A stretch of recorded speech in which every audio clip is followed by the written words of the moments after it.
Well, the Edmonton Oilers just got embarrassed once again. We're going to take a close look at their loss to the LA Kings and the other games last night in the NHL on today's video. 6 and 7 and took the Oilers the rest of the way. There's Woolman.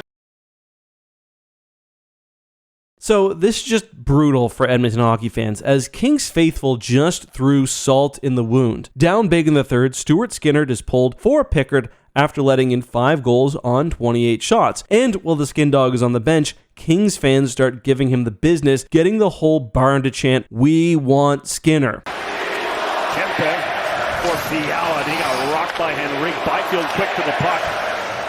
That's just savage from Kings fans and hilarious for all of us neutral fans. Well, I actually lean Oilers, but it's still hilarious. Poor Oilers goaltending has just been getting mangled by the Kings, and to be fair to the Skin Dog, it's not like Pickard did any better. He literally let in the first shot he faced and only made 2 saves in 10 minutes, so statistically, he was actually worse than Skinner, though to be fair, it was Kempe who scored on him with an absolute laser. But I mean, that's probably the biggest problem the Kings have right now. They don't know which goaltender is easier to score on. Stuart Skinner so far in the playoffs has a GAA of 6.11 and a .810 save percentage. These are intramural floor hockey numbers. But okay, let's be fair. It was close for a while. It started off 0-0. That's nice. LA, however, went up 3-0 first, with Brant Clark scoring on the power play. Then Byfield scores a beauty as he picks up the puck after a big hit, leaves it sitting there. He takes it, dekes the pants off Skinner, goes roof daddy as Evan Bouchard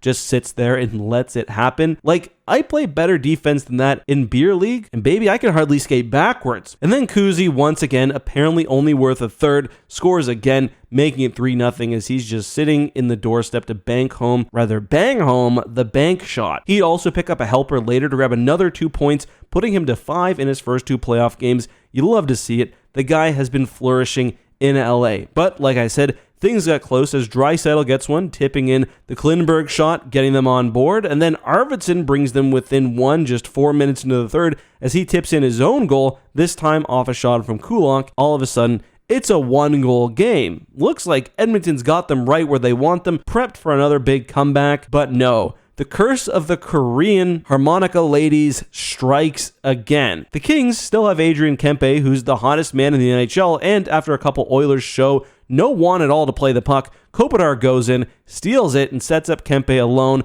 and he just rips it as he demoralizes oil pigs across our great nation. Then Kempe shows some love back to Kopitar with the hockey assist to set the captain up on the power play. 3 power play goals in this one for the Kings. They went 3 of 5 on the night, while the Oilers went 0 of 3. They also went 0 of 2 last game, despite scoring 5 goals, so that's very concerning if you're an Oilers fan. I mean, everything right now is concerning, including the fact that teams 85% of the time went up 2-0, end up winning a series. Anyway, after that, Stu got the yank. They had enough of him. Kempe dumped on Pickard one more time. Absolute laser again. 4 points, 2 Genos, 2 apples on the night. 7 points in 2 games. Just like that, the Kings take it 6-2 and are now up 2-0 in this series, heading to overtime. And I gotta say, even though I want to joke with the Oilers about a sweep, they're not out of it totally. The team has been playing well enough, I guess, but I think we all know where this is going. They need some goaltending. And if you're an Oilers fan right now, and I got a lot of DMs from Oilers fans over the past couple of days, what do you even say? It's like, what, the 5th year in a row this has been an issue. The prime of McDavid and Draisaitl is just flying by. Right now, they need just average goaltending. Letting up 5 or 6 goals a game is not sustainable playoff hockey, and they will be out in 4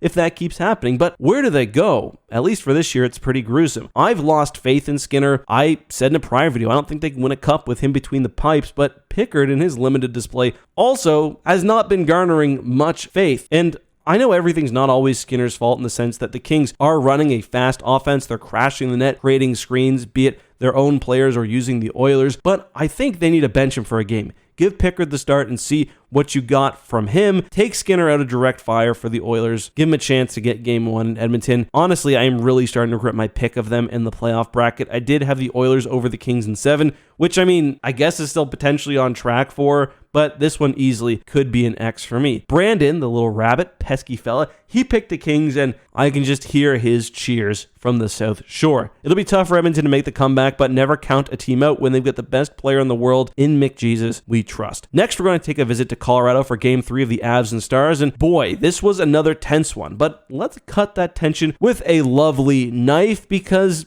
no matter the outcome of the series, it's all warm and fuzzies for Avs fans because they got their captain back. That's right. Gabe Landeskog was back in an Avs jersey for the first time in over 1,000 days. They put up a graphic on the broadcast of players who had been out, captains of their team for over 1,000 games. It was Landeskog and 2 guys who left to go fight in World War II. Anyway, Landy hasn't played since winning the Cup Game 6 against the Bolts on June 26th. 2022, and it felt good to see him back, and he made his presence known right away. He finds his old buddy Mikko Rantanen, now an enemy, and lays a shoulder into him, knocking him over. That's how you make a comeback, and Landy had no problem throwing the body tonight. Still limited minutes, obviously, as he returns only a little more than 13 for this one, but he laid 6 hits and blocked a shot. But this one starts off with Mikko once again as he grabs a penalty at the start of the Stars power play. We've got some 4-on-4, and Nichushkin takes advantage of that open ice as he holds, curls back into the middle. He gets lost in man-on-man coverage, and he puts Otter's jock in the rafters as he scores a beauty.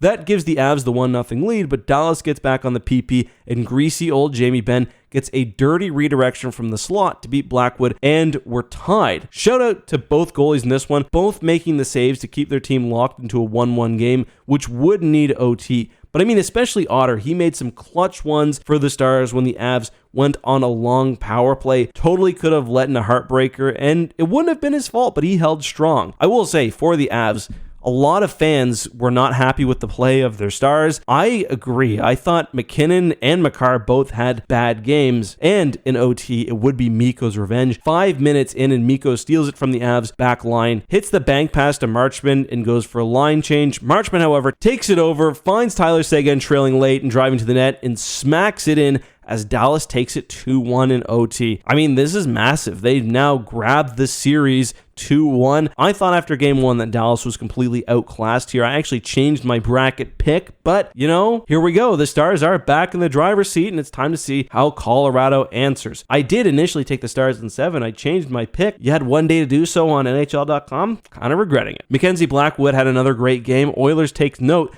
This is how you go out and address your goaltending issues, but he's not the problem. Through 3 games, he's got a 2.07 GAA and a .923 save percentage. Just excellent numbers, such an improvement over what the Avalanche have. And Otter, of course, has often been great in the playoffs. He's been no slouch. Definitely a goalie battle going on right now in this series between these two teams, with Otter getting the edge so far. For the Avs, they need to get going on the PP. Their special teams failed them tonight. They had a 4-minute power play at the end of the game, and you can't be going 0-6 if you're not scoring 5-on-5. If a game this tight, you need to get one of those and get the victory. Dallas at least got one on their man advantage. Dallas has also been super responsible defensively, and on the PKs, they were locked down towards the end of game 3. I'd love this series to go to 7. I can see it happening. But aside from bracket bragging rights, I've got no dog in this fight. So again, sign me up for 7. But what did you think of these two series so far? Can the Oilers make the comeback? And how about Stars Avs? Are we getting a game 7 out of these boys? Let us know below. If you enjoyed today's video, please drop a like, and if you want more content, there's a new basketball, football, and hockey video on screen right now. I'll see you soon. Thanks for watching.